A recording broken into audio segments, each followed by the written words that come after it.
Good evening, everybody. Welcome to the talk and to the lovely acoustics of this room. Luckily, at this point, I don't think the heating system is going to kick in, which is just as well, because we have an Armageddon brand furnace, and when it comes on, you know it's all over.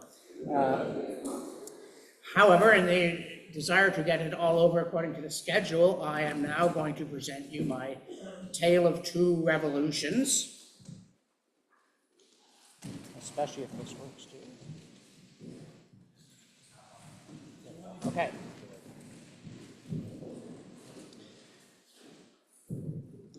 And one of the great joys of speaking to an Augustine College audience is that I can take certain things for granted that I might not be able to do in other settings, including that this, you will know, is the opening of Charles Dickens' A Tale of Two Cities.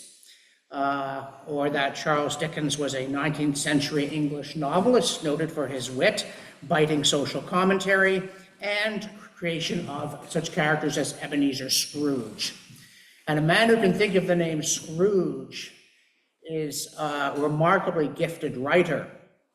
And if I were addressing students in a modern public school, I would not be able to make an "it was the best of audiences, it was the worst of audiences" joke. And since I'm addressing the best of audiences, of course, I have to be careful because you will catch me in any error that I may make, and I just have to live with that. And give you my own tale of two cities, and my two cities, of course, are Philadelphia and Paris, home respectively to the American and French revolutions, which embody the best and the worst of the unfolding modern period. They offer wisdom and foolishness, belief and incredulity, light and darkness, hope and despair, all and nothing, heaven and hell, as Dickens said. And in that respect, the period I'm talking about is very much like the present, because I'm going to argue that we are still facing the same fundamental issues, including in our choice of political philosophies. And I'm also going to argue that, as they did, we face a perilous choice between tradition and modernity, because in 1789, the American Revolution tries to go back to Magna Carta, back to the Middle Ages, yes. And the French Revolution tries to go forward to Auschwitz. And it seems to me that the Americans made a much better choice. And again, as those of you repeat conference offenders know, I'm one of the medievalists in the room, and to underline the point that I'm making, I want to show you the New England Patriots mascot. This is at Bunker Hill, and if you could see it, that is the seal of Massachusetts from 1775, and it shows that guy with a three-cornered hat ready to take the snap. And in the right hand is a drawn sword, and in the left hand is a scroll on which you can read, or could read, I did, the words Magna Carta. So the Americans go into battle, the New Englanders, but others as well, in the American Revolution, explicitly to get back to a medieval document written on vellum in compressed Latin about the liberties that they had always enjoyed and that they were not about to give up to the king because he'd become a fink. Now, obviously, the American Revolution, in important ways, is a great leap forward for liberty. It takes this venerable British Constitution, looks at some of the weaknesses that had brought it close to collapse in the 18th century under the rule of a cunning monarch, an ambitious executive, and then strengthened it in such a way that it took 2 centuries for another ambitious executive, Franklin Delano Roosevelt, to bring it close to collapse again. And we are still living in a period in which the consequences of that kind of attack on the British Constitution of Liberty are playing out there, as indeed they are here. But the American Revolution, I'm going to contend, was and could be a great step forward only because it was also a great leap backward. As Edward Cook wrote, "Out of the old fields must come the new corn." And by contrast, in the French Revolution, they tilled the new fields, and what they got, of course, was a harvest of blood. And nothing would give me greater pleasure or you greater irritation than if I went through the whole history of Magna Carta, including a whole bunch of stuff about Edward Coke, that great jurist, politician, and upholder of liberty that I never heard of at university. But I'm not going to impose on you quite to that extent. But I am going to show you, this is from his selected writings, part 7 of his reports on various judicial cases, that in Calvin's case, Coke said, "For out of the old fields must come the new corn." And he used this phrase on a number of occasions, that it really seemed to him important that if you wanted to move forward without falling off a precipice, you had to do so in light of what had been known to work. And it's an interesting fact, Edward Coke was, among other things, he was Attorney General and Speaker of the House under Elizabeth I, and then he was head of the civil and criminal court under James I, then he was a political prisoner, and finally he was a champion of parliamentary liberty under Charles I. And you are, I'm going to assume of this audience, but that he was 500 years ago. That is for a greater distance between Coke and ourselves than between Coke and Magna Carta.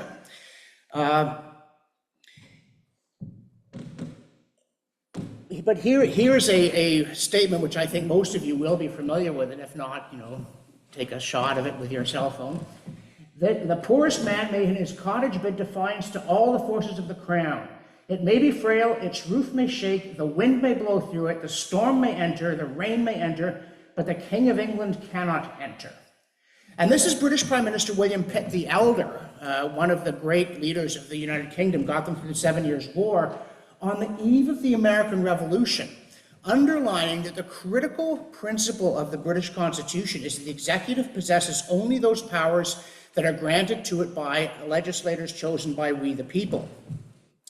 And Pitt, once again, is channeling Coke, another part of his reports, and in this case, these points were resolved, that the house of everyone is to him as his castle and fortress, as well for defense against injury and violence as for his repose.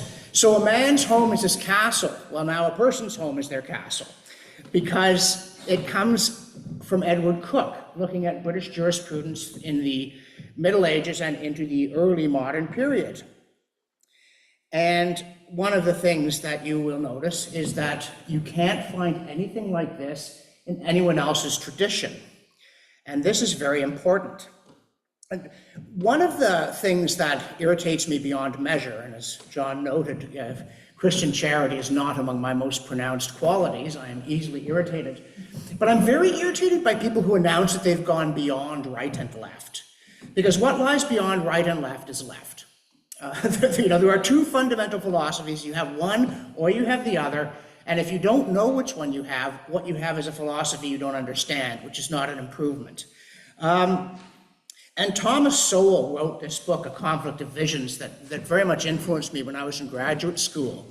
I have looked back sometimes on my college days and thought it was remarkable how many good books I read while at university and how few of them came to me in one of my courses.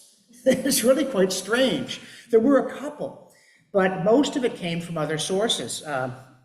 And Sowell talks about this different ways that people think about the world. And in one era, it's John Locke versus Rousseau. In another, it's Madison versus Marat. In another, it's Churchill versus Hitler and Stalin. But the stakes are similar, even if the technology has changed. And in an important way, so are the issues. And it all comes back to the philosophy and the metaphysics. As Chesterton said, in the end, we must all choose. He was thinking Christ or Satan, and that's in fact true. But in politics, there's this choice between Washington and Robespierre, and the gap between the two is not as large as you might suppose. If we try to make ourselves gods in the political arena, then we have chosen Satan, and then we slaughter our fellows. As a cousin of mine, who's also a historian, once said, in the French Revolution, they killed hundreds. In the Paris Commune, it was thousands. And in the death camps of the 20th century, it was millions. He'd tell the students, we call this progress. But it's really only technological progress. And as I get into this choice as it played out in the 18th century, I do want to say that one of the things about history that makes me very sad, and I don't know what to do about it, but it's a very real thing, is that most historical traditions have very little in them that you can draw upon with pride and confidence. And there's a story, I've never been able to track this down. I heard this years ago, didn't write it down, but I think it may be a true story, of a French guy who's moving to England in the 19th century, and his countrymen are regarding him with contempt and disbelief. Why would you do such a thing? And he replied, well, for one thing, now I win the Battle of Waterloo. But if you look at the Anglosphere tradition, there's a lot more to it than that. You get Magna Carta. You get this long, successful defense of liberty, often against long odds. You win the Second World War. All these things happen. And if you look at the tradition of a lot of other people, they don't. And I don't know what to do about that. Even the French, and their history is better than a lot of people's. But it's really hard to know, if you were French, where you'd say, okay, now here are the old fields from which we can get new corn that will in fact be edible. You know, we are given a challenge to hold up the torch, but there is a torch. And again, many of you, being American, may or may not, I do not presume that you know In Flanders Fields, written by John McCrae during the First World War, inspired by the funeral of a friend of his. In Flanders Fields, the poppies blow between the crosses row on row that mark our place. And in the sky, the larks, still bravely singing, fly, scarce heard amid the guns below. We are the dead. Short days ago, we lived, felt dawn, saw sunset glow, loved and were loved. And now we lie in Flanders Fields. And this is often taught now in Canadian schools as a pacifist manifesto, but it is nothing of the sort. As McCrae concludes it, take up our quarrel with the foe. To you from failing hands we throw the torch, be yours to hold it high. If ye break faith with us who die, we shall not sleep, though poppies grow in Flanders Fields. And by the way, in one of those curious coincidences that one may regard as not being a coincidence, poppies like freshly churned soil. And while they would grow in small quantities most of the time, in the battlefields of World War I, with all the artillery, they grew in profusion, and of course they were blood red. And so they become this remarkable emblem of the sacrifice, but also of the cause. And again, we, and here I mean the Anglosphere, I didn't contribute anything, we did win both world wars, and we shouldn't have won either of them in many respects. It was amazing. Again, I've often said that if the World War II had never happened and you'd written this magnum opus and sent it to a publisher, they would have rejected it. They'd have said, it's over the top, you can't do this. The Battle of Britain, you've got to give the British more airplanes or something, or they can't win, you know. And this Hitler guy, too over the top, right? You've got to bring him down a few notches, and Churchill, I'm not buying that. And yet all of this really did happen. And then, if you look at French history, and I don't mean to embarrass the French, but it is a fact, they haven't won a war in which they were the main shareholder since the 100 Years' War. And that's quite a long time. I remember I got to go to the memorial in Compiègne, the railway carriage where the armistice in the First World War was signed, and then Hitler, of course, made them come back and sign it in the Second World War. So, and then the railway car got destroyed somehow, but the French recreated it. And on the website, it said, this site commemorates the events of November 1918 and the less glorious ones of June 1940. It's like, okay, that's one way of putting it. But what is extraordinary is that as a semi-open society, when the French are handed back their country by the hated English, they don't erase what happened. They recreate it right down to the number on the railway car. And then you think about Russian history. If you wanted to make Russia a peaceful, democratic state, to whom in its history would you turn as a role model? You have no Edward Cook. You have no Stephen Langton. You haven't even got an Oliver Cromwell. And that's, you know, not a big Cromwell fan. Years ago, John Gray, in his book Beyond the New Right, said that trying to repair old traditions is, in Wittgenstein's phrase, as if one tried to repair a broken spider's web with one's bare hands. And one of the things I think about as we try to redeem our civilization in the state that it's gotten into is that is not an easy job, but at least we have a spider web. At least we do have something to try to put back together. Even folk heroes like Robin Hood. And though people get the wrong idea about Robin Hood these days, he did not steal from the rich. Robin Hood didn't steal anything. He took back from the rich what they had wrongly taken from the poor. And as the story evolves, Robin Hood becomes a Saxon, a representative of ancient English liberty against the Norman usurpers who would have abolished freedom. And again, this is a story you can only tell because there really is this history there. And so when the American Revolution happens, the American revolutionaries think the king is trying to take power that he should not have, and they want to get back to the good old days, which really did exist and which really were worth getting back to. But when the French Revolution comes, then yes, they're trying to get rid of a regime that is rapacious and tyrannical, but not to restore one that wasn't. They've got nothing to go back to. They are not trying to limit state power. They are trying to get absolute power into better hands. And as we all know, there's no such thing. You cannot give any of us the kind of power, even that the kings of France held, let alone the power that the Committee of Public Safety had, and not turn us into monsters. The only really good thing that could happen when they give you that power is that you use it to create a constitution that takes that power away from you again. And if you want to do that in the English-speaking world, you know how to do it. You know all these kinds of mechanisms that have existed and all these kinds of ideas about a person's home being their castle. But in France, you've got nothing like that. And so you get this new absolute monarch, the people.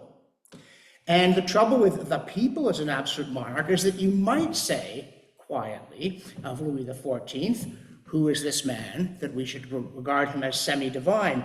But it's harder to say that about the people. That really does seem like a cosmic justification for wielding power of any sort on any scale. A temptation the Americans even felt, but they were able to resist it. And there's a French law in 1791 that gets rid of guilds, and it says, there is no longer any corporate body within the state. There is only the particular interest of each individual and the general interest. So this cuts down all the intermediary stuff, any possibility of federalism, any kind of subsidiary organs that might in principle be a locus of resistance against abused power. It's a terrifying prospect. But what had the French to draw upon? The Declaration of the Rights of Man and the Citizen begins, men are born and remain free and equal in rights. Social distinctions may be based only on common utility. And so there are two things wrong with this. One of them being, this is utilitarianism. It's not natural rights, it's common utility. And who is going to decide that? Right. But the other point is that social distinctions are not the business of government. And in the English-speaking world, the idea that the government would announce that there were no social distinctions, it would have been met with derision. It wouldn't even have been met with resistance. No resistance would have been necessary. Nobody, the humble Englishman would have said, you can't tell me not to be humble. How dare you? I mean, it's just, yeah, sure, it'd be great to be a lord, I guess, but the point is, it's not your affair. And again, in that revolutionary slogan, liberty, equality, and fraternity,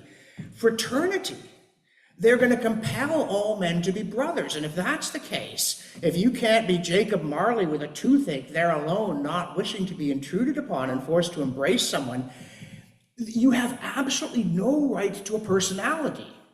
The state will come and tell you who to be and how to be and what to be.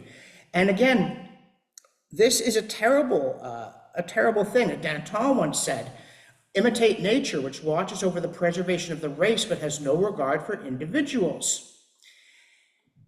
And one of the things about the English system of self-government is that it is built in a substantial way on procedure, on writs, on this elaborate legal system, which it sometimes gets so elaborate as to become itself oppressive, and that's a problem. But things like habeas corpus, Primunera, one that I think we should revive, all these kinds of ways in which, if you have been given a right in principle, you can access it in practice. The French cannot build such a thing from scratch. There's no spider web. And so while the Declaration of the Rights of Man do guarantee due process, there's not a sign of it at any point. It's not a habit. It's not bred in the bone.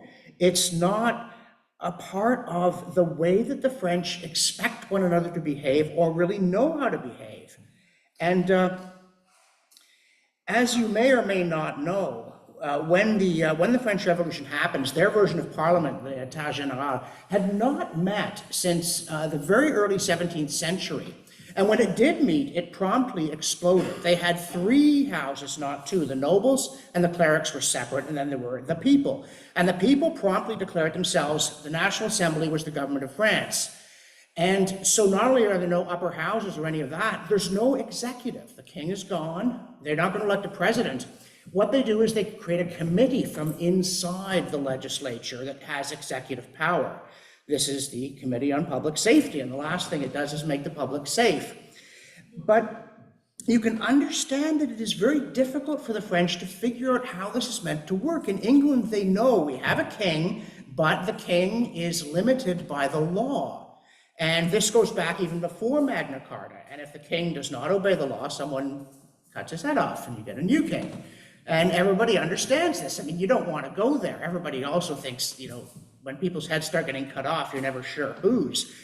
But in principle, you do have this. So in France, they get this nightmare, they get the terror, they get this absolutely unchecked power wielded in the name of the people, but not by the people. And finally, this becomes so intolerable that you get Napoleon. Great. Thank you so much. And of course, part of the thing about Napoleon crowning himself emperor is in Notre Dame, by the way, the famous former church.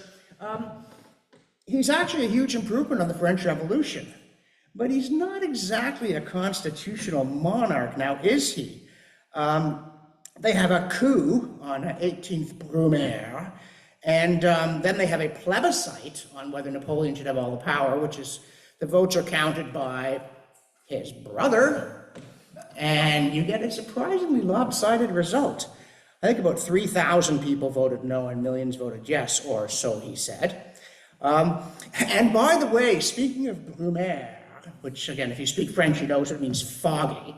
It's not a great name for a month, right? Where did this come from? Well, part of what they did in the French Revolution is they got rid of the old calendar. It offended their gaze, so they abolished it. And they created a 10-day week with one day off, so you even got ripped off for your day off. So the coup that happened on 9th of November 1799, where Napoleon took power, was on 18 Brumaire, year 8. And it's always bad when people start the calendar over, like warning signs that you may be an insane tyrant. There's a few good ones. One is naming the capital city after yourself, but another one is starting to rename time periods. And also, the names of the months in this system, there are 12 30-day months, 3 10-day weeky things, and some random wandering days. They're really boring names. It's one of the things about tyranny. It's not fun. It's boring as well as awful. So you get Vendémiaire, which is from vendage, which is to do with the grape harvest, because the month begins with the autumn equinox in Paris. And then Brumaire is from mist, and Frimaire is from frost.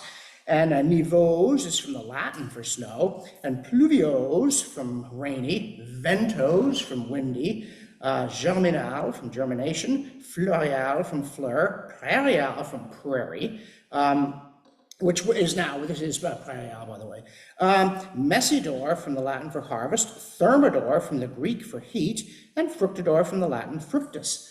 I mean, the names of the months might not be great in English, right? We say, why on earth is September the 9th month when it should be the 7th month? Well, it's because Julius and Augustus Caesar both wanted months. But we have a system that evolved organically. And instead, the French got the metric system of calendars and with these terrible names. And again, imagine trying in America to tell people you were changing the length of the week. It took hundreds of years to tell the British you were bringing in the calendar that didn't have the seasons way out of whack. You could never have done this.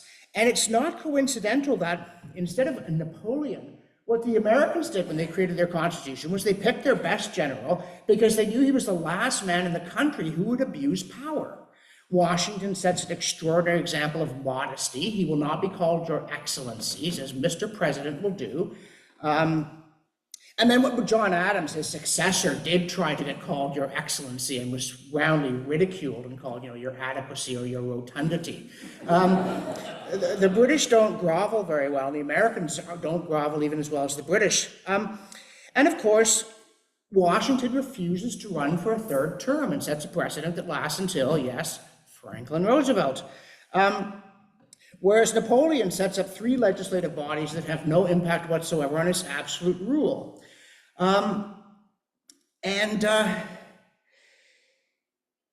reason I say Napoleon's better than the Revolution is, of course, because the Revolution quickly turns into the Terror. In this orgy of violence, the revolution, as someone famously said, starts devouring its children. A classic case is Olympe de Gouges, this woman who in 1791 publishes a Declaration of the Rights of Women. Yay! And gets beheaded.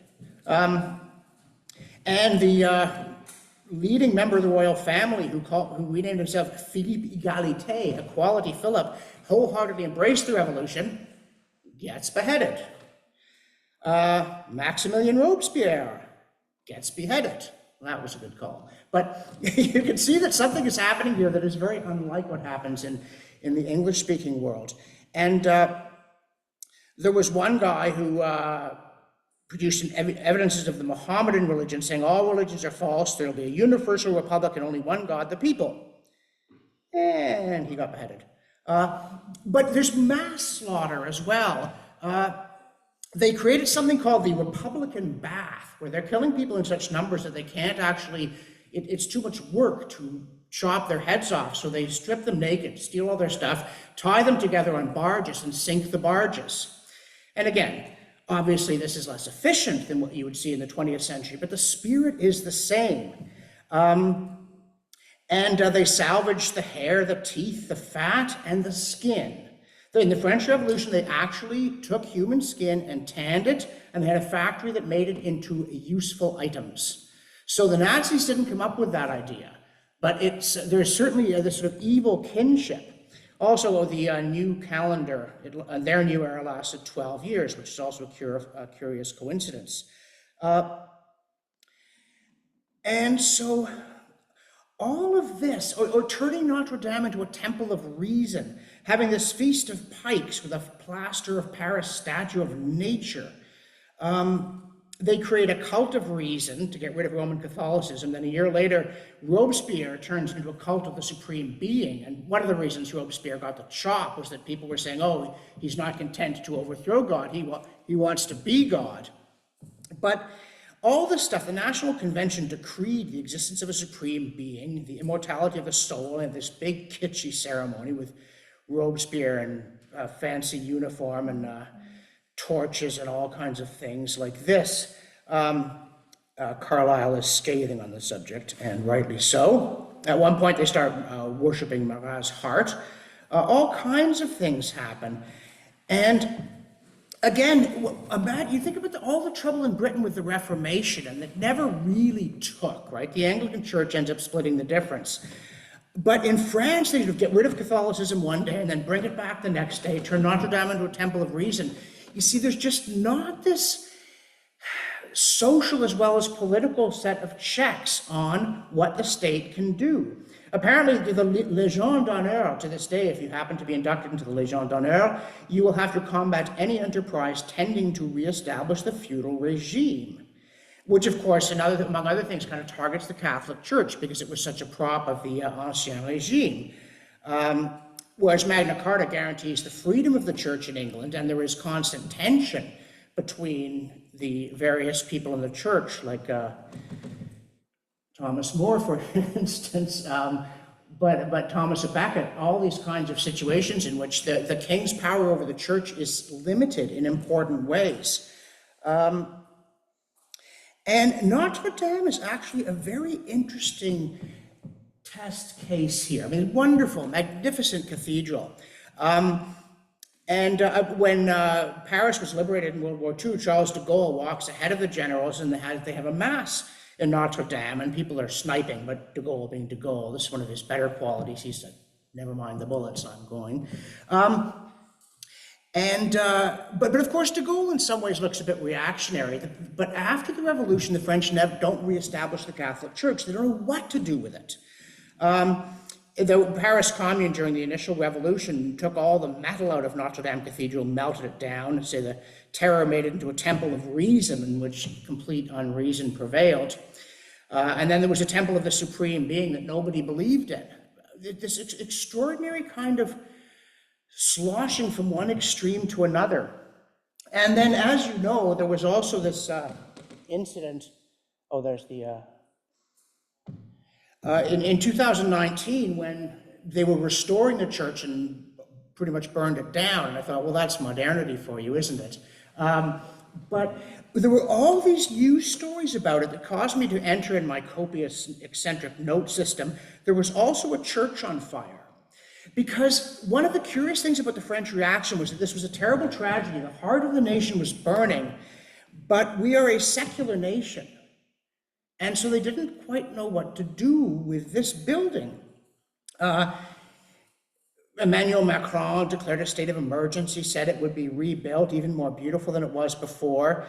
The fire at Notre Dame reminds us that our history never stops. Everything that makes France material and spiritual is alive, and for this reason it is fragile, and we must not forget that.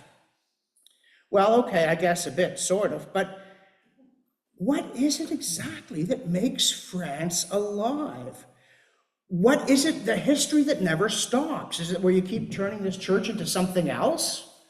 Is it where you are Catholic, where you aren't Catholic, where Catholicism is evil, where Catholicism is wonderful? You see, their history just doesn't give them a lot to work with. And I genuinely am sympathetic about this. If you're Catholic, you know what to do with Notre Dame, but you don't know what to do with France if you're French, because the Catholics are part of the bad ancien regime, and they're part of these evil royalists who lurk in the woodwork, and you're not bringing it back, but what then do you do with it? And somebody, a Rolling Stone, even had somebody say, oh, it's a good thing it's burning. That building was so overburdened with meaning that its burning feels like an act of liberation. Well, maybe for you. But the other thing, I was reminded of a line from Chesterton. The first qualification for judging any piece of workmanship from a corkscrew to a cathedral is to know what it is, what it was intended to do, and how it is meant to be used. After that has been discovered, the temperance reformer may decide that the corkscrew was made for a bad purpose, and the communist may think the same about the cathedral. But such questions come later. The first thing to understand is to understand the object before you. As long as you think the corkscrew is meant for opening tips or the cathedral for entertaining tourists, you can say nothing to the purpose about them. And I beg your pardon, that was not Chesterton, that was C.S. Lewis. And so it is a cathedral, but what do you do with a cathedral? Well, in England, they know you crown your monarchs in the cathedral. And you have this religion that is granted liberty in the first clause of Magna Carta and has been a check on state power. It's a whole different kind of world. France is also, of course, on its fifth republic since 1789. And I've sometimes thought that the only reason France is a democracy is that they would be too embarrassed to go back to being a tyranny and be subjected to endless jeering from across the English Channel. That in a very real way, the British example has helped France to find the better angels of its nature, or lack of angels, if you like. But the American Republic is still the Republic from 1789, and in the eyes of the people who made it, it was in a very real sense still the British Republic. And I use the term advisedly. If you go back into medieval history, there are people who think the king is a tyrant and say, we shall defend the Republic. Because a republic is where you have the rule of laws, not of men. And they're quite clear that England is a republic in the 15th century. And I think they have the better of the argument. Now, of course, all of this is a bit tricky in the modern world because we are totally in the grip of novelty. I'm always pulling my phone out to take a shot of some other absolutely fatuous statement about change. Google will you, this, something change the world? You know, no, I don't change the world. Who am I to do that? I'll be lucky if I mow my lawn by the end of the week. And this kid, I am a rebel. Oh, give me a break. You defy the conventional, the Campaign for You Ottawa. I promise if you go to U of Ottawa, you will not encounter an unconventional thought from one end of the campus to the other. The Hong Kong and Shanghai Bank, the author had one about, and the future will be nothing like today. Well, including that the future won't be nothing like today in the future. I mean, it's idiotic, but it's also pervasive. And of course, therefore, when you get into government, everybody's like, change. My platform is change. We need change. He stood for change.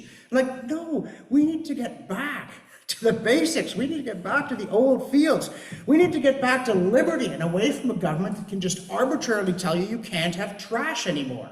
And those of you who live in Ottawa may know they took us down from 6 bags a week to 6 bags every 2 weeks. Well, now it's going down to 3. So good luck with that, right? If you ever get behind or clean up your basement, you'll never get rid of the trash because the government doesn't find us satisfactory. Our way of life offends it, and it intends to change us so that we are more suitable to its majesty. I have a similar attitude toward photo radar, by the way. But instead of getting into that in great length, I will, as I've done to some of you before, quote Bertie Wilkinson, whose books I inherited some of because he was my grandfather, that he says, today we are perhaps more acutely aware of the continuity of history. We value the Middle Ages as providing not so much the foundation as the pattern of our civilization. We appreciate more the underlying identity of our 20th century way of life with that of our medieval predecessors. We have to study the Middle Ages not merely as a foundation, but for their own sake. They were a period when our own constitutional ideals and traditions, which still continue and without which our civilization cannot live, were simply and vigorously expressed. Now, you can get ridiculed in easier ways than to talk like that, but if it's true, then obviously we know what we need to do, and certainly this would not have puzzled the American founding fathers, except to ask why anyone would christen their child Bertie, which really was his name. But it's like when I read a while ago, the European Commission had appointed a committee of historians to ensure that history was taught in a proper European manner. And it reminded me of that line in Prince Caspian, that the sort of history taught in Narnia under the usurper Miraz was duller than the truest history you ever read and less true than the most exciting adventure story. And so again, this brings me back to Magna Carta and this completely different nature of the American Revolution. And it's hard to sometimes to get our minds around because we think that microwave ovens mean life is better than it used to be. And so it's hard to believe that somebody in the 13th century who'd never seen a flush toilet could possibly have produced a constitutional document. You think maybe if we finally get to the moons of Saturn, we'll meet aliens who will tell us how we ought to live, and at last we will understand. But this is one of the reasons that I am uneasy with the notion that the end of the Middle Ages meant at last we could begin to live. I mean, not everybody thinks that, but there's a sort of idea the Enlightenment finally, reason triumphed, science moved forward, which it did, of course, and everything got better like Kuwait every day in every way, but a lot of things didn't get better, or if they did get better, it's because of things that were preserved, restored, and refurbished, not things that were ditched. And by the way, speaking of Catholicism, I haven't quite gotten over the shock when I did my Magna Carta documentary, because I always had this kind of, Daniel Hannan talks about this Anglosphere self-image as being free and Protestant, and thinking the two go together, and that Catholicism is an ally of reaction, if not overt tyranny. But then I realized that the England of Magna Carta was Catholic. So Robin Hood was Catholic. Bad King John was Catholic, but so was Stephen Langton, the Archbishop of Canterbury, who drafted Magna Carta. And however that may be, the liberties created in Magna Carta have held the fort for 800 years, and there's nothing like it anywhere else, including this due process, the way in which things are done. Never mind saying you have the right to be tall, smart, and good looking, right? No wit will get you there. But the nullus liber homo capiator thing in Magna Carta is, those of you who haven't taken Todd's course may need that translated, that no free man shall be seized or imprisoned or stripped of his rights or possessions or outlawed or exiled or deprived of his standing in any other way, nor will we proceed with force against him or send others to do so, except by the lawful judgment of his equals or by the law of the land. So right there you get due process and trial by jury. This is how. It's not what, it's how in terms of liberty. And then there's the clause that says, to no one will we sell, to no one deny or delay right or justice. And if you contest a traffic ticket nowadays, it takes you more than a year to get to court. I did suggest that this meant that it should be dismissed, and of course, I got dismissed instead, but I still think I was right. You know, we in Canada, or so we claim, our Charter of Rights and Freedoms, whereas Canada is founded upon principles that recognize the supremacy of God and the rule of law. I'm not sure I believe either part now, but they're both good ideas in principle, and they are how we think about ourselves. And if it is true, it's not because we suddenly got smart in 1982 and said, hey, we've been living in a great darkness, let's all be free. It's because we saw this golden thread going all the way back to Magna Carta and beyond. And another of the things that I think is really interesting about Magna Carta is this boring one here. Ordinary lawsuits shall not follow the royal court around, but shall be held in a fixed place. Like, what's that doing in the Declaration of Rights of Man? Well, you know what the problem is? The king has a horse and you don't. And if the court is always following the king, you're running after it, you will never, ever see justice. This is when Henry II, who's the father of bad King John, as you all know, he owned all of that stuff, the brown stuff and the yellow stuff. So he was always on the move, and normally in France. Again, I read an eccentric book one time that said we shouldn't call him Henry II or bad King John because they couldn't speak a sentence in English, probably not a word of the stuff. He's Henri II, you know, and Jean Santerre, which was not intended as a compliment. John was also known as Soft Sword. This is like, if you get that nickname, don't put it on a jersey, okay? It wasn't bestowed fondly. But the English people could get a legal remedy where they lived. And there's also, by the way, those were the days, the Americans, you've got it, we don't. No constable or other royal official shall take corn or other movable goods from any man without immediate payment unless the seller voluntarily offers spoken of this. And so there's property rights in 1215. The king can't take your stuff. In France, really? You want to try going to court against the king because he swiped your wagon? Be glad he left you your arms. It's a very, very different system. And there are even women's rights. Magna Carta has women's rights. The widow shall have her marriage portion and inheritance at once and without trouble, pay nothing for her dower or any inheritance. And no widow shall be compelled to marry so long as she wishes to remain without a husband. And that's because John, in particular, was such a weasel that, you know, if he'd seen some rich widow, he'd have married her to Guy of Gisborne the next day. So this is very bad King John specific, but there it is. And again, it's not no rich, important women with powerful friends. It's no widow. Again, speaking of the American Revolution, no scutage or aid may be levied in our kingdom without its general consent. And again, because they're looking at bad King John with a beady eye, unless it is for the ransom of our person to make our eldest son a knight and once to marry our eldest daughter. Because again, John would have married his daughter 16 times if he could have wrung tribute out of everybody every time. Scutage is the main form of taxation at the time. You don't worry about scutage in April these days, but the principle is no taxation without representation. So when the Americans start shouting that in 1776, they're not like, hey, we just thought of something nobody ever did before. They're going back to Magna Carta. We want it back. And one of the problems is, well, what's the general consent of the kingdom? How do you do that? And they tried to work it out in Magna Carta.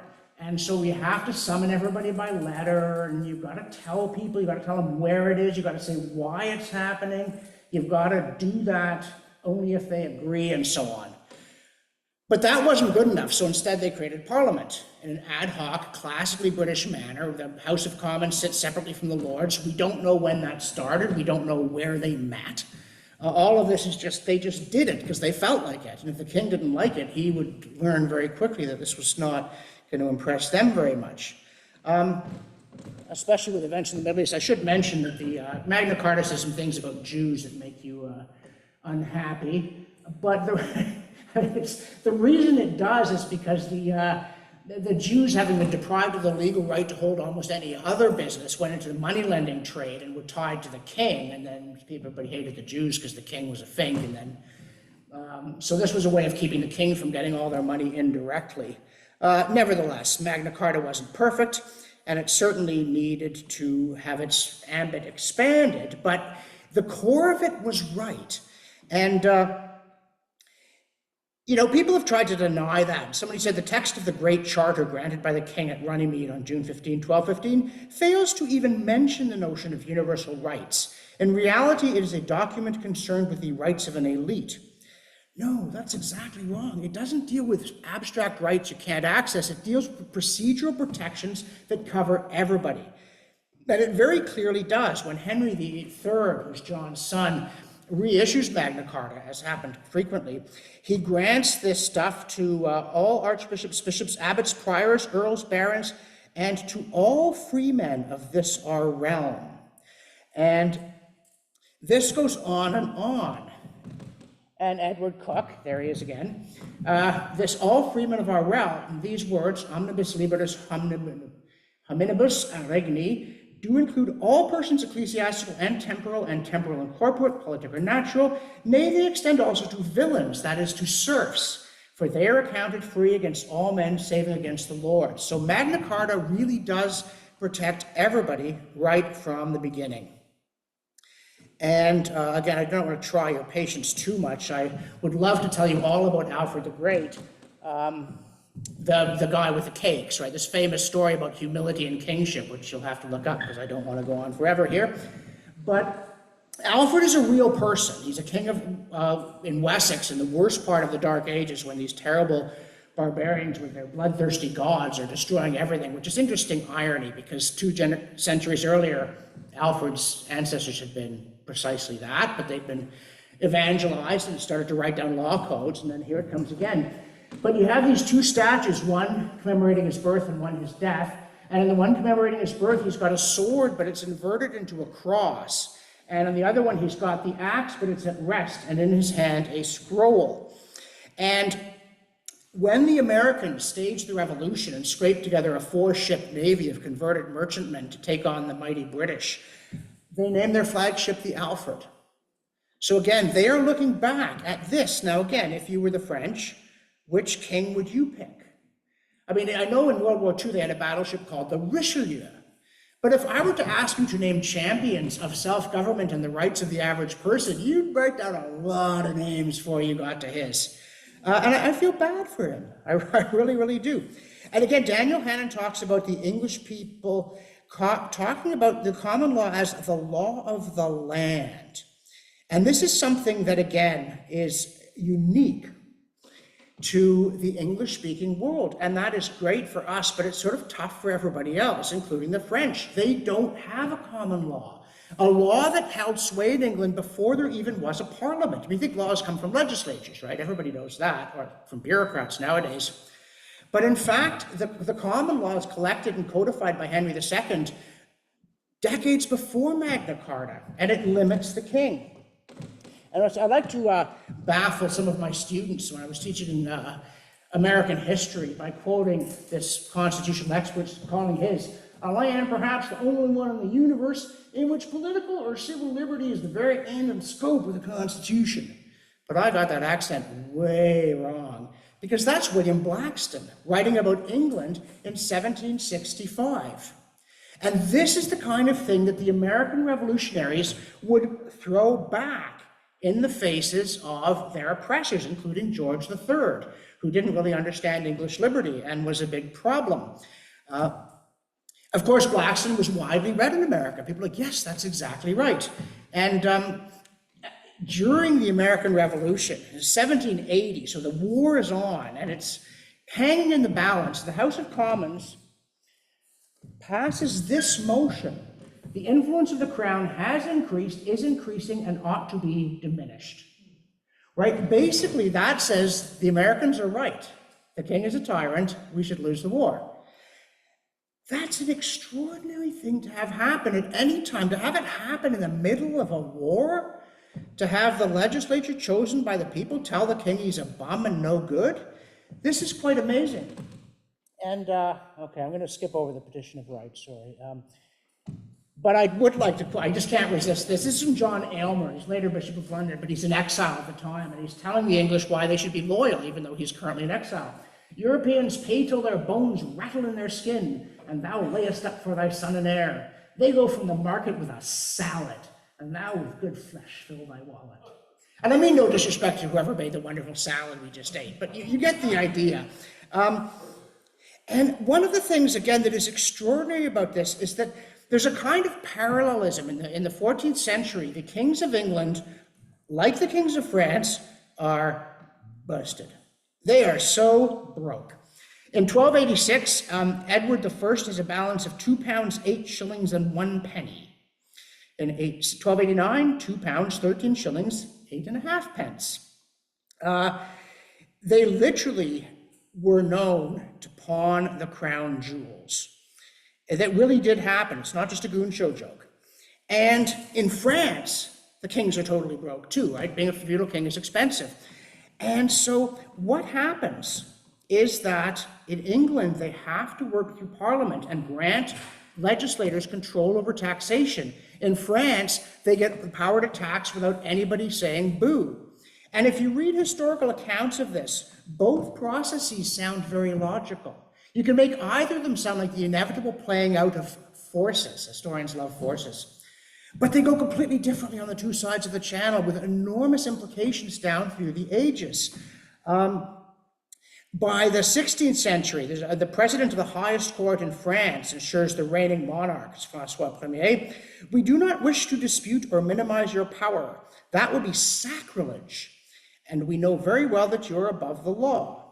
And a leading French political theorist, who's actually a member of the Paris Parlement and a professor of law, writes, when edicts are ratified by estates or parliaments, it is for the purpose of securing obedience to them, and not because otherwise a sovereign prince could not validly make law. So the kings of France, their word is law. The kings of England, their word is ridiculed by Parliament. And as I say, the Estates General withers, Parliament flourishes, even under Henry VIII, scariest of all English monarchs. So one of the rules of history, like don't invade Russia, is don't marry Henry VIII. But he's not just scary as a bridegroom, really probably came closer than anyone else to overthrowing liberty in England, but failed. He failed so completely that when James I comes to the throne, right, the Tudors were very good at all things except producing heirs. So after 4 miserable monarchs and 1 good one, that dynasty fades out and they have to bring in the Scottish kings, who again don't get liberty. And James I is getting heckled in Parliament so much that he explodes at them. He says, in Edinburgh, they hear me not only as a king, but as a counsellor. Contrary here, nothing but curiosity from morning to evening to find fault with my propositions. There all things warranted that came from me. Here all things suspected. And the Parliament's like, yep, that's the general idea.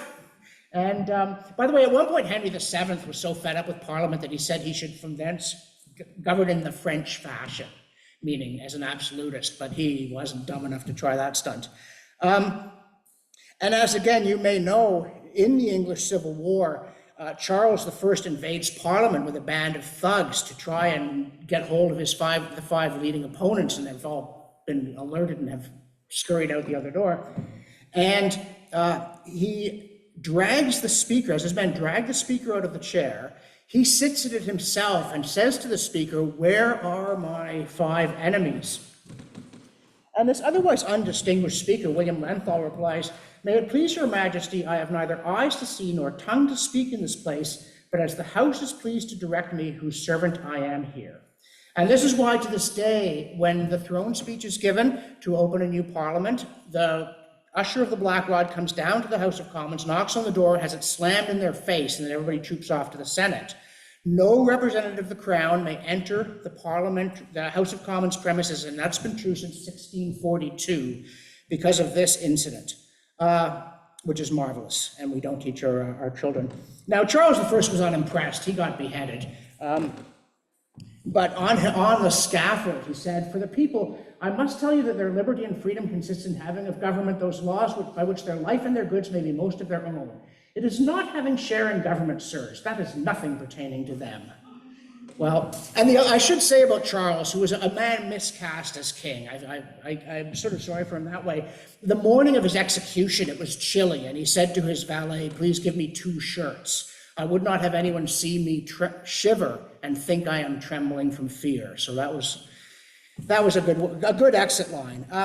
But the interesting thing is that even this king agrees that your property should not be taken from you by the government. And you get through all of this, you get the Bill of Rights in 1689, whereby William and Mary come over, which includes the right to bear arms, incidentally. Again, you think the Americans invented that? This is a right the British firmly adhered to. And I have to point out, if you read the Sherlock Holmes stories, Holmes and Watson are armed to the teeth in all sorts of adventures. They're carrying unlicensed handguns, and nobody asks any questions except, "Are you sure you have your gun?" All of this goes on and on. They come to the New World. Magna Carta is promptly printed over and over again. And if you haven't read David Hackett Fisher's Albion Seed, this is a brilliant book that is somewhere under 10,000 pages, which is unfortunate. But it is a very perceptive and also hilarious explanation of how the United States, the colonies were settled from different parts of the United Kingdom in ways that were enduring in terms of modes of dress, ways of cooking, attitudes towards politics. The Puritans from the Southeast settle New England, fairly famously, and they're good at baking and wear drab clothing, and are very into the liberty of the community to crack down on everything its members do. And then you get the Southwest, or the Tidewater aristocracy of the South, very hierarchical people who like to fry things. And you get the Quakers from the Midlands, these sort of de-alcoholized Vikings who are hopeless at politics because they don't believe in violence, but they're really good at communal stuff. And a lot of American voluntarism comes out of this, including if you've ever had a cup of fair trade coffee, thank a Quaker, because they were the first really to get after slavery, and they boycotted sugar. Every spoonful of sugar contains a drop of slave's blood and shall not pass my lips. And then finally you get my people from the Anglo-Scots border, the hillbillies who pour into the backcountry, drink whiskey and feud with one another, and are complete libertarians and hilarious people. I could tell many stories if I hadn't exhausted my time. But the point is, in all these colonies, in Massachusetts, in Virginia, in Pennsylvania, as soon as they've got a printing press, they reprint Magna Carta. And one of the funniest things, during the English Civil War with Charles I, Virginia is royalist, because they're all these Tolkien-type squires from the Southwest, and they proclaim their allegiance to the king and their absolute determination to govern themselves and not be taxed without representation. So that, Charles, you're absolutely our guy, provided, of course, that you don't attempt to govern us like you're doing in England. By the way, more than half the graduates of Harvard University in the 1640s went back and fought in the English Civil War, and every single one of them fought for the parliamentarians. So there's a lot going on here. Also, by the way, the hillbillies were terrible cooks. I should just mention that. My ancestors did many things right, but they were not to be trusted in the kitchen. And Elvis Presley and his deep-fried peanut butter sandwiches come straight out of the Anglo-Scots border. Anyway, we also got some of this. Unfortunately, Canada didn't get very many hillbillies, which is, in my view, is a shame, though they also scare people a bit. But I do want to mention, before he was the father of self-government in Nova Scotia, Joseph Howe was a newspaper publisher in this Atlantic colony, and he was forever criticizing the administration for being corrupt, so he was charged with libel. And in those days, truth was not a defense. So he's dragged before a jury, and all they have to do is prove that he said it. It doesn't matter if it's right or not. But Howe addresses the jury, and he says to them, "Will you permit the sacred fire of liberty brought by your fathers from the venerable temples of Britain to be quenched and trodden out on the simple altars they have raised?" And the jury said no, and they acquitted him. They nullified the law because it was unworthy of a free people. I tried telling one of my kids that this is how our ancestors used to talk, and she was overcome with embarrassment. But I'm not. I think this is great. And this is kind of broken down now. There was eventually Parliament became almost supreme, and Magna Carta faded into the background. There was a British maxim by the end of the 19th century that Parliament can do anything except make a man a woman or a woman a man, and naturally, of course, it can do that as well. So it's all falling to bits, and I would like to get into that at some other time. But not now, because what I have been getting at the whole way is that the American Revolution was drawing from these old fields. The new corn of the actual American written Constitution, the more formal separation of powers, the writing down of the Bill of Rights, all of this stuff was looking back. And one of the interesting things, as you may know, when the Constitution was originally drafted, it didn't have the Bill of Rights. And there was a big ruckus about whether to include it. And some people said we don't need to write this stuff down because it's implicit, right? The Constitution only grants the government certain powers. It says that it's got no others. So it can't do these things. And then the other side said, well, if that's the case, there's no harm in writing them down, is there? And back then, people didn't just argue on Twitter. And so a number of the people who heard this remark said, yeah, actually, that's pretty good. Yeah, okay, we'll do it. And so they wrote all this stuff down. And so the American Constitution, in some sense, is a far more elaborate, formal, and better engineered structure than the British Constitution. But it is the British Constitution. The new corn comes out of the old fields. And, the song Land of Hope and Glory in 1902 refers to Britain as Land of Hope and Glory, Mother of the Free. And that's a very interesting way of looking at it. Of course, the American national anthem certainly celebrates freedom. Also, the only national anthem in the world that ends with a question, which is a very, very American in my view. Canada, we're supposed to be the true north, strong and free. I'm not sure we're any of these except north at this point, but some of us are working on it. The Australian national anthem, by the way, is terrible.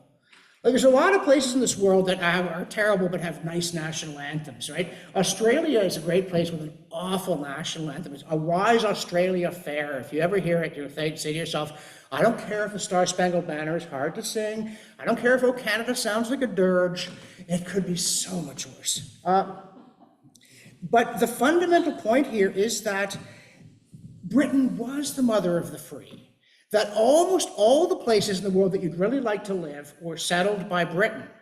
And the ones where you could stand to live all come out of the old Roman Empire, minus the parts that got cut off by Islam. By the way, there's this character, Jean-Louis Delhomme, terribly unappreciated. He was Swiss, and he came to England and discovered this free constitution, and he was amazed. He talked about going to somewhere and seeing a sign in a park saying, this is the property of the King of England. Trespassers will be prosecuted.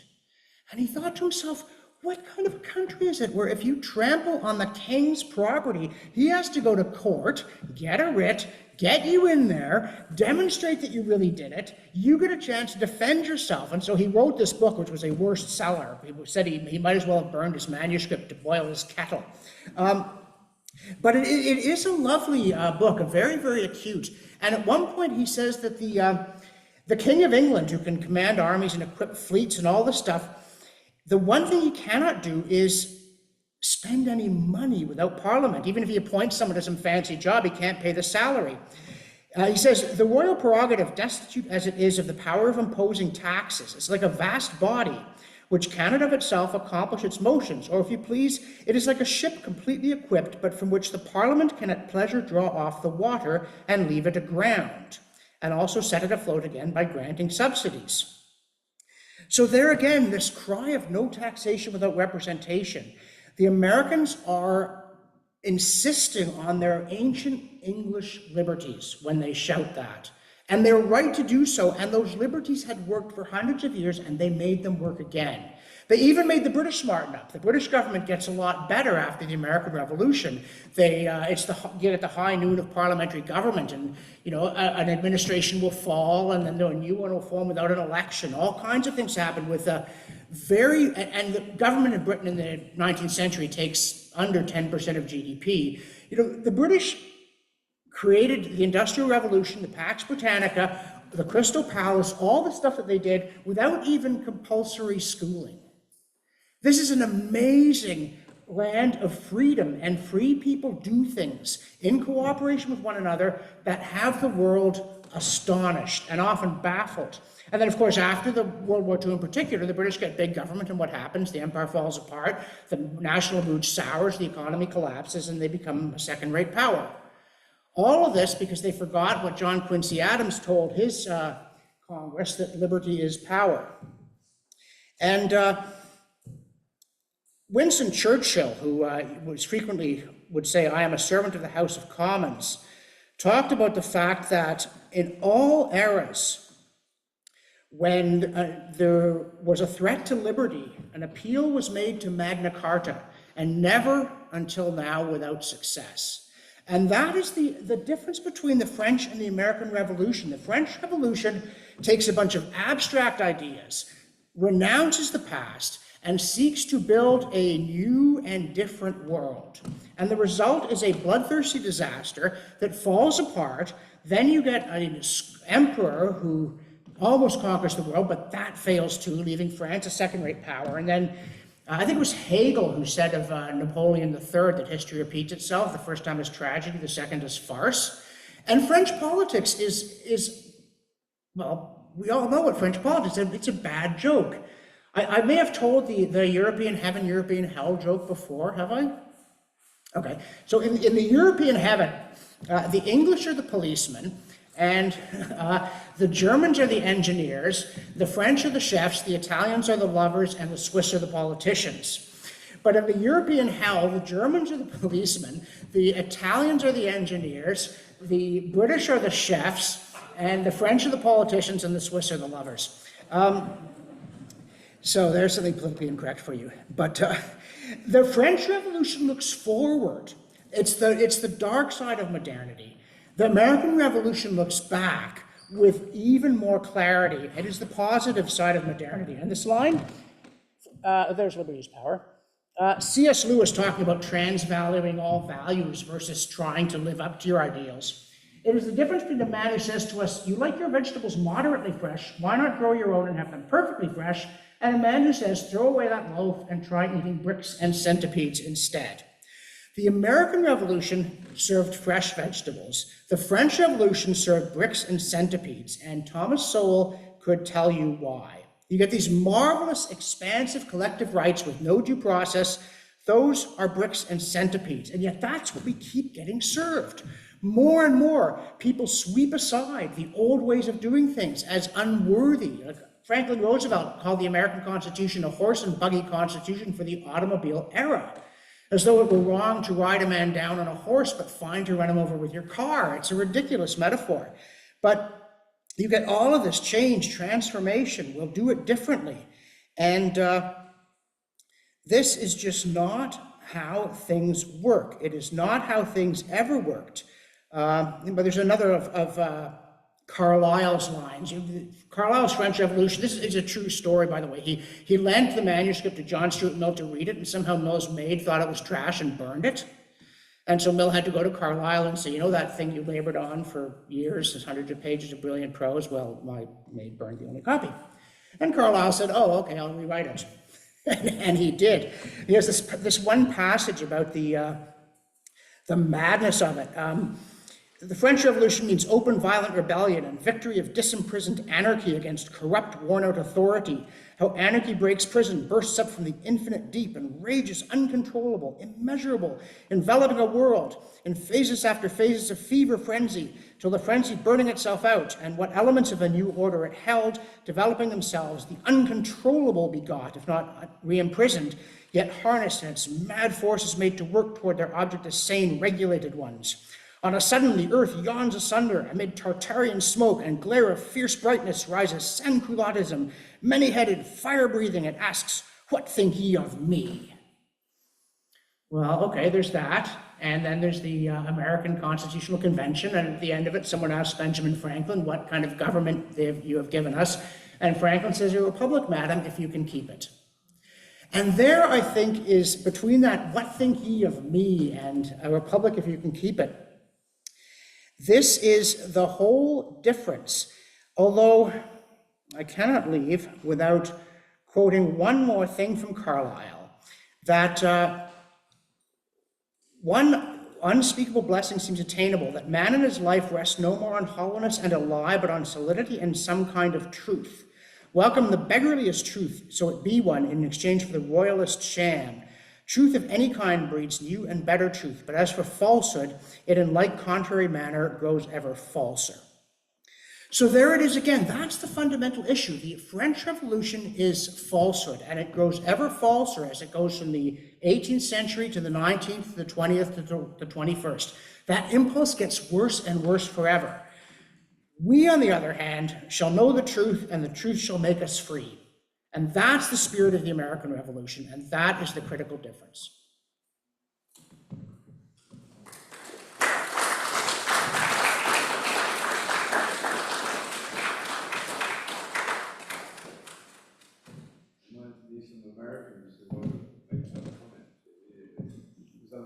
There's one already right back there.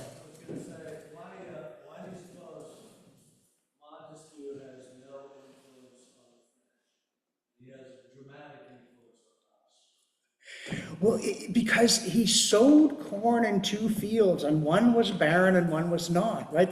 The field of liberty could take that and use it and bring it into their understanding of politics. But in France, it's just so difficult when you have a political tradition that doesn't have room for give and take and for space. One of the things, by the way, there's a lot of complaint about quartering, both in the British, in the 1689 Bill of Rights, they complain about James II quartering troops. And the Americans, of course, famously dislike this practice intensely. And one of the reasons why is that Louis XIV, they had granted toleration to Protestant France after massacring them. But only until there was religious harmony in the country. So what Louis did is he would install his dragoons in the homes of Protestants, and these would be drunken soldiers who would eat up the food, steal the money, and molest the women, until finally the family cried uncle and converted to Catholicism. Then the dragoons would go down the street to the next Protestant family. And they did this until essentially nobody was willing to claim to be Protestant, at which point Louis said, then I can revoke the Edict of Nantes because we have religious harmony. That's dragooning. And again, it's so alien to the English tradition. Is it why the British have a Royal Navy and a Royal Air Force, but they don't have a Royal Army? Because they're not going to have a standing army on their territory answerable to the king. All of this stuff, just like in Russia, somebody commented about Russia and that the great tragedy of its 19th century opening up is that Russians were not used to ideas. And when an idea came, they would either embrace it passionately or reject it furiously. They never just laughed at it. They weren't accustomed to this working with ideas as tools and keeping calm and figuring out what to do next. And when I say calm, like the English Civil War killed more English people per capita than World War I, so that's calm is a relative term. Fallen man is quick to hit his brother with a rock. But relatively speaking, Tocqueville, Democracy in America. Democracy in America had a lot of influence on America, but not nearly enough on France.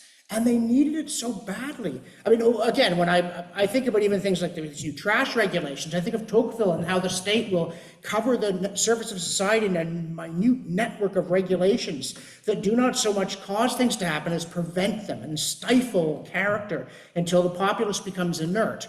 And of course, the French government is forever, like the Académie Française sort of say, we'll tell you how to speak French. Whereas the Oxford Dictionary is a private project. And again, lots of people just ignore it.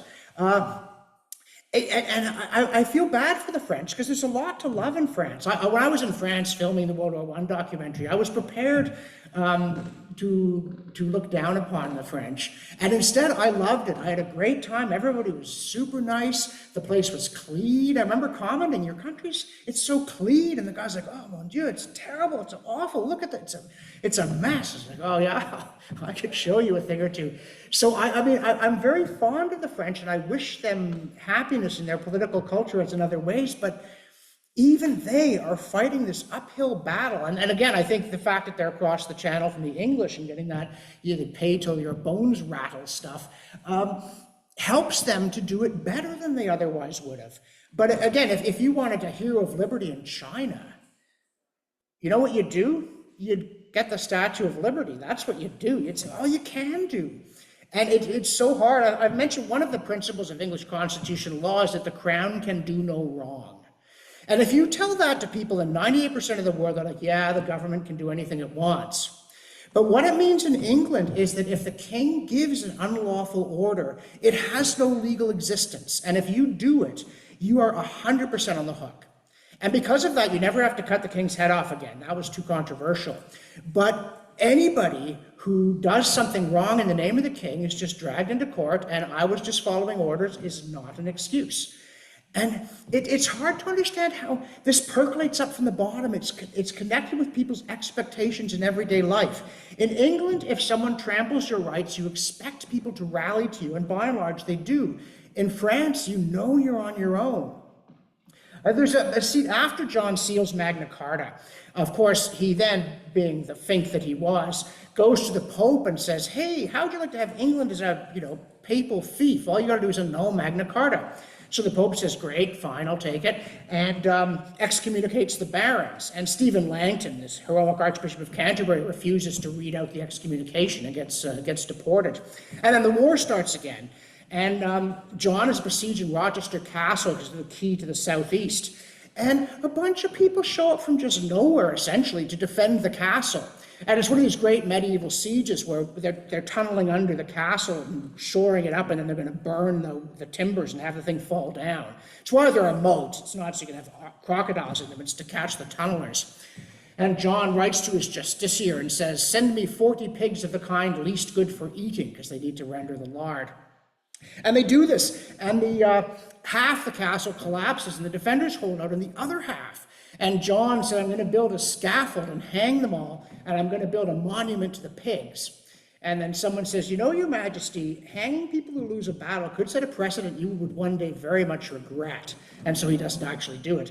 And then John dies of dysentery, or someone poisons him. Nobody much cares as long as he's gone. But again, the idea of, think about the people who decided they would hold Rochester Castle against the king. And, they might talk to their families, and their families didn't say, run away, what are you, an idiot, let someone else do it. They were like, don't, come home with your shield or on it. Yes, go and fight. It's an extraordinary phenomenon that people rally to liberty in this way. Or during the English Civil War, because actually both sides get out of hand in a pretty serious way. And you get this third force, the so-called clubmen, who are just the local citizens armed with anything they can find, maybe a gun, maybe a farm implement, doesn't matter, but they turn out in the tens of thousands and just say, neither of you is coming here to steal our crops and bother our people. And they do this, they know how to organize this, they can do it at a local level, it's instinctive with them almost. And if you don't have that, the abstract philosophy does you remarkably little good. And again, this is, people who decide they're going to reform and they're going to go to the people, and like Russia with the Narodniki, and they go to the people, and the people are like, get out of Dodge, The Yorkshire expression, see a stranger throw a brick, was nothing compared to their attitude. And they realized we've got nowhere to go. We don't know, there's no one to turn to. Whereas, again, there's a great event in the American Revolutionary War, and it's great because it happens in some part of Maine that no one's ever heard of except they live right there, where the British commander comes in and he says, all of you who cherish your ancient liberties under the British Constitution, rally to the king. And the American commander shows up and says, all of you who cherish your ancient liberties under the British Constitution, rally to Washington. And what's remarkable is that they're not making appeals of anything different. It's just, which of these people will preserve your ancient liberties? And now imagine, even the Vendée, as you sent me this note about the Vendée, this southwest France, there was a rebellion against the revolution that turned somewhat royalist and wound up with 20% of the people getting slaughtered. It failed ignominiously, the leaders were hanged and everybody was butchered. But they can't say, rally to your ancient liberties. They can't say Magna Carta. What are they meant to appeal to? And then again, afterward, if you're French and you didn't like the old Ancien Regime for a pretty good reason, you don't think a whole lot of the Bourbons, again, pretty good reason, but a massacre of a fifth to a quarter of the population of a region, that's really hard to erect a plaque to. It is just so hard to know what to do with that. But ignoring it, denying it, that's what you could do if you lived in, Stalin's Soviet Union. But the French won't do that. The open societies or the half-open societies can't do that. But what can they do? You think about German political culture. So I do remember there's some movie I watched. I've utterly forgotten it. But one of the characters, this German mercenary, and he's got statues of various Napoleons and Cromwells and some of the Nazi leaders. And he's standing in front of, I think it's Hitler, and saying, if only had not, fought so hard for Moscow, and he bungled that war so badly. And the guy who's with him goes, well, you can't win them all. And the German guy goes, yeah, but we don't win any of them. and again, you think of liberty as power. Free societies win wars against long odds. And all of this, if you move to England, you win the Battle of Waterloo. And there's another story. I think this is probably a true story of two generals on horseback looking over the battle and controlling and a cannonball goes right between them. And one of them looks down and he says, "My God, sir, I've lost my leg." And his companion looks down and says, "My God, sir, I think you have." And again, this is, I don't know if that exactly sums up the British character, but it is there's a whole lot of this that all goes together, and I wish that everybody was like this, and I wish that everybody could do this, but it's like all the Latin Americans who copied the American Constitution, or maybe in Argentina they painted the presidential house pink instead of white, but they copied it perfectly, say, yes, you've got it, now go. And what happens? It's just so sad. And even Simon Bolivar, like you say, okay, yeah, we'll name a mountain for Bolivar, we'll name a country for Bolivar, the great liberator. But Bolivar himself on his deathbed, he said, in terms of the conditions of life in Latin America, I spent all my time plowing the sea. And so we should be, among other things, very grateful that we inherit this tradition and do our very best to share it. But also to understand, people had a pretty bad view of the American Empire. Even some Americans didn't like the British Empire, didn't like the British Empire very much. They called it the brutish empire and things. But my goodness, the British brought some of this stuff to parts of the world that would not have seen much of it otherwise. And if you had to be conquered by anybody, they'd have been my choice. I mean, again, you want to be conquered by even the French, but how about the Germans or the Spanish or the Aztecs? There's a lot of worse choices there. And everybody now has, they're a vibrant people and they're proud of their past, but often, no offense, but what exactly in your past are you proud of? Like, what is there really there that if you weren't from that culture, you'd say to yourself, but I wish I had that. Like, I don't even, being part Scottish descent, I don't know how many people out there are thinking, if only kilts were part of my heritage. Or, you know what, they got haggis. What did we do wrong? There's a very foul-mouthed comedian named Danny Boy, but he's very funny. And he's talking about national emblems and all these things, in the English of the rose, and the French of the fleur-de-lis, and all this great stuff. And then he's like, the Scotch, what about the thistle? He's like, we showed up late. We're like, hey, what's going on? There's practically nothing left. What about that one there? And there's, no, that's garbage. You're going to throw it out. And he's like, how much it cost? Well, it's free. We'll take it. Again, Scottish heritage is good in a way because it's funny, and there are, of course, good things about Scottish heritage. But again, in the British Isles, things tend to be better than elsewhere. And also, in case you are not Scottish, you may not know that a Scottish insult for the British is to call them Sassenachs, or the English, sorry. And the English are like, we don't care. Like, why would we care that we were insulted by the Scots? What's that? How is that embarrassing? But it turns out that Sassenach is actually a Gaelic term of abuse for lowland Scots, and it means Saxon. So as a lowland Scot in part, I'm actually part of this terrible wave of invaders, right? I'm not proud of that. It's like, yes, my barbarian invaders were great, your barbarian invaders were terrible. But at the same time, Scotland does join with England, the United Kingdom, and the most amazing successes follow from that for everybody concerned. And the Canadian Army has more Highland regiments than the British one, or did. Now none of us have anything because we've fallen apart. But for other countries, it is so sad, and I really do feel for them. What a terrible thing it must be to look at your history and think to yourself, I should move to England and win the Battle of Waterloo. It's the only answer. But how do you not? I mean, really, like Mussolini is going to restore the glory of Rome. And it's one of the reasons people didn't act sooner on Hitler is because Mussolini was so pathetic. They thought fascism had to be nothing but a joke. And that's sad in a way. I mean, what happened to Italy? Not that there aren't good things about Italy. I mean, obviously their music's pretty good. But it's, in terms of how they govern themselves, it's really, really hard to know what advice you'd give somebody. If somebody said, my country has a terrible political history, and we're finally so sick of it, we've gotten rid of our tyrant, and we want to be a free and self-governing people.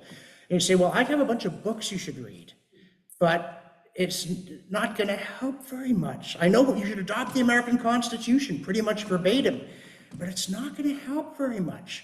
Liberty lies in the hearts of men and women, and if it dies there, no constitution can do much for it. And what if it never grew there?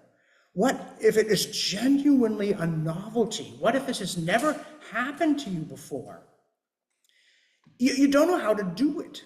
It's like being told to downhill ski or something. I don't know, maybe snowboard, in case some of you have skied. Some years ago, friends of mine who'd been super hotshot skiers in the day had gotten together for a day of skiing, and then after dinner they decided they were going to learn to snowboard. And they got an instructor, and one of them told me it was going pretty well until I heard this 20-something refer to us as grays on trays. And then that has nothing to do with my topic, it's just a great line. But, yep.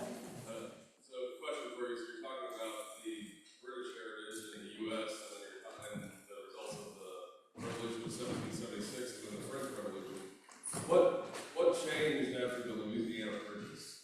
We have a great swath of the U.S. nowadays that was under French control, and now they just buy it from Napoleon. Well, almost nothing, because as a consequence of France not being free and Britain being free, when the English got colonies in the New World, people moved there. And they created communities, and they governed themselves. They create legislatures and assemblies, and they give out farmland, and they prosper. New France is almost empty. There are a couple of small urban settlements that are hugely bureaucratic, and elsewhere there's just nothing. And so demographically speaking, the influence is minimal. And one of our great stories, a couple of French explorers, Robson and Grossier, they set out from, I think, Quebec City, and they do a huge tour of the Great Lakes region and come back with a mess of furs and like marvelous maps and everything. And they go back to the authorities and say, what do you think of that? And the French authorities say, we think you don't have a permit, we're taking the furs. And so Edison and Grossier say, Hudson Bay Company, are you looking for people? And this is, right there, it's like the Spanish Empire. Again, there's a lot of map, but very little settlement. And so but also, one of the things about the United States in particular is that it's amazing the way in which people who were downtrodden in their homeland come to this land of the free and are given room to flourish, like the hillbillies. The hillbillies are bad news in the British Isles. Like, they may be my people, but I'm telling you, you just don't want them around. They're violent, ungovernable, resentful, and they're cooking. They put frogs in the butter churn. They use the tablecloth as a bed sheet. But they come to the United States and they bring this element of every man's as good as everybody else, freewheeling, egalitarian, energetic. It's amazing what they contribute. And this is true of many East Europeans too. When they get to America, they turn from a peasantry that's surly, problematic, and down. They absorb the American culture, and it turns them into the people they always should have been. Though it's interesting, somebody once commented, because a lot of Germans come to the United States, and said the only discernible mark, other than a whole lot of mass-produced bad beer like Schlitz and, is that Americans get up early, which the British don't, because Germans get up early. And it's funny, this would be almost the only discernible mark. Even in World War II, the British had trouble getting public servants on the job by 10, right? Americans are out of bed at the crack of dawn. But once the culture is established, it can do so much for people to go over. Or again, you look at the Jews fleeing from the Russian Empire after the late 19th century. It gets so ugly there. And you think, what would America be without that leaven? It's just amazing what was contributed. And you think the Russians, you could have had this. These people lived there. They didn't want to leave. They could have done this for you, and all you did was beat them up and kill them and steal their stuff. And they come to America. And again, if you ever look at, like Kirk Douglas, you couldn't have a more American, strong-jawed cowboy. His real name is sort of Danielewski or something along those lines. Right? It's just amazing how this happens. And it's true of all kinds of people who come to America. But again, so the French, right, apart from this Cajun shtick with basically they become Americans. And they're better off, and America's better off, and France is worse off. Like again, after the revocation of the Edict of Nantes, another branch of my ancestry is Huguenots who fled underneath tarps and fishing boats with nothing but the skin of their chattering teeth. And they kept their pride, so we have genealogies of these guys going back to the 17th century with died in the Charing Cross poorhouse, died in the Charing Cross poorhouse, died in the Charing Cross poorhouse. But the Huguenots, France never recovers from that loss of talent, really. And the English-speaking world flourishes because this liberty is just. So I have to tell one more story. One of the dark episodes in English history is when Edward I expels all the Jews, because everybody hates the Jews, right? And so for hundreds of years, there are no Jews in England. And then when Cromwell and the Commonwealth, the Jews of Amsterdam are getting a bad feeling about their neighbors, even by comparison with what normally happens. And they write to Cromwell and they say, is there any chance that you could revoke this ban, this expulsion? So Cromwell gets a bunch of people together, a legal commission to ponder the status of the Jews. And what they come back with is that there's no ban on Jews in England. Edward simply exercised the royal prerogative to expel certain individuals, all of whom, of course, are long dead. Therefore, you are welcome. And again, you look at the countries that are welcoming to Israel and how they do, and you look at the countries that invest in anti-Semitism and how disastrously they perform. And even the French, I remember when I was doing the World War I documentary, and so I went to the Adoumont ossuary, which is this terrible monument to the Battle of Verdun, where in addition to the endless rows of crosses, including there's one small section where they're not crosses and they're pointed like this because they're for the colonial Muslim soldiers who fought for France, and it points toward Mecca. But they also have just the bones they've collected of the unknown soldiers. And it's not like skeletons, it's like piles of femurs, piles of hip bones, all this kind of stuff.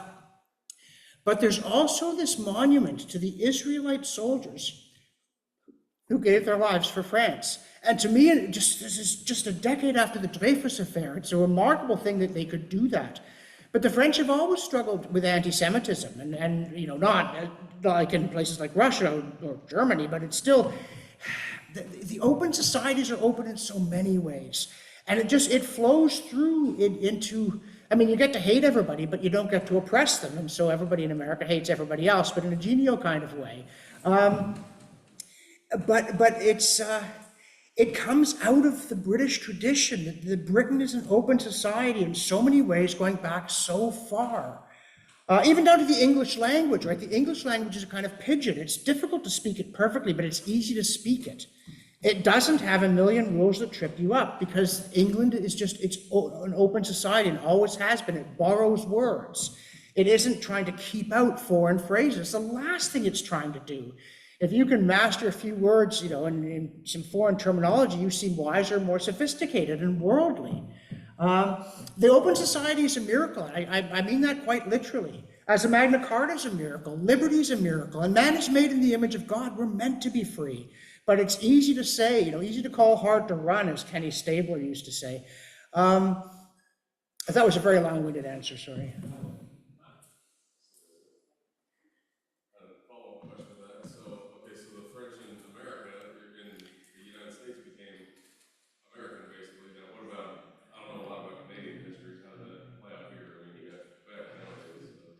Well, with the best of intentions, the British let them keep their language, their law and their Roman Catholic religion, which, by the way, was a contributing factor to the American Revolution. There's this great meeting somewhere in Connecticut where they're looking at the Quebec Act and saying, inspired by Satan, the king has, allowed Roman Catholicism to persist.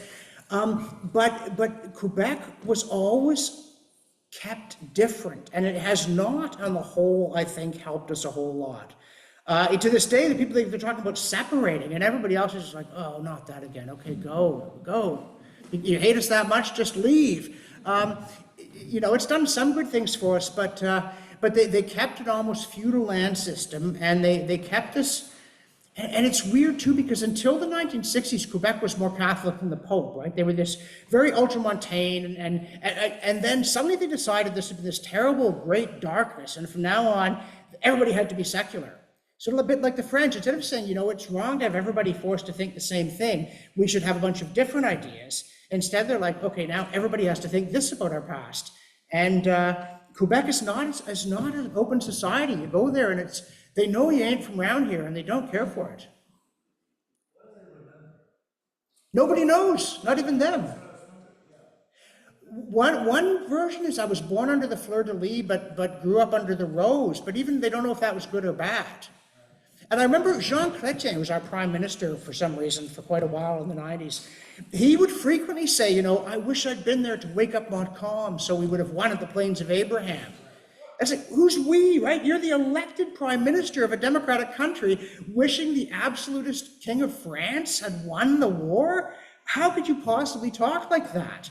But you're not going to find a lot of Cajuns saying, if only Napoleon hadn't sold Louisiana. I don't know if you're going to find anybody saying that. Just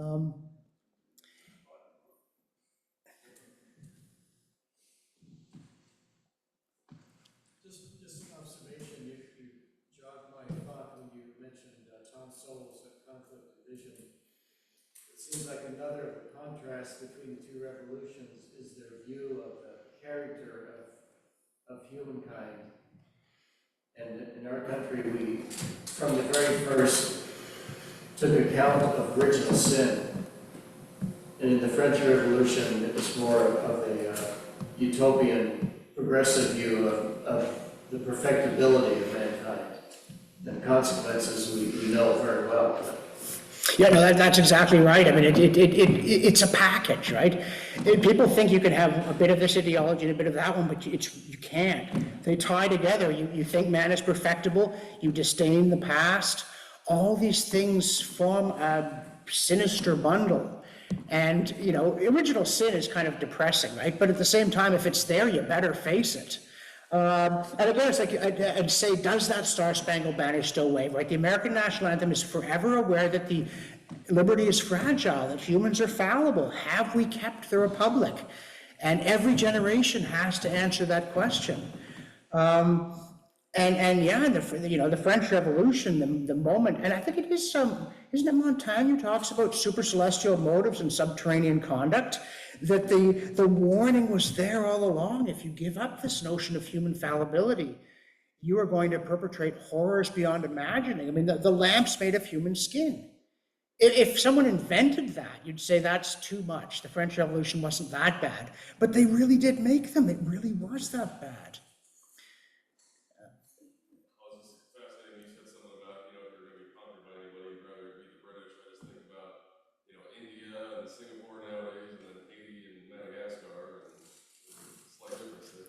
Yeah, exactly. It's just astonishing. I mean, and I do think in India there was something receptive there. There was something positive in Indian culture. There were certainly some problems as well, but the Indians seemed to have a certain kind of recognition with the British. Though, again, one of my favorite multiculturalism stories is the governor of Northwest Province in 1841 who is banning the burning of widows. And he gets a delegation of Brahmins who come to him and say, you should not interfere with our ways. We have always burned widows and you're being intolerant. And the governor said, good heavens, no, we are complete multiculturalists and different strokes for different folks. You should burn widows, which you've always done, and we will hang anyone who sets a woman on fire, as we have always done. And that was the end of that. It stopped. And again, you'd have to be pretty serious. I mean, I guess these encampment people could do it, but to object to that would be kind of hardcore.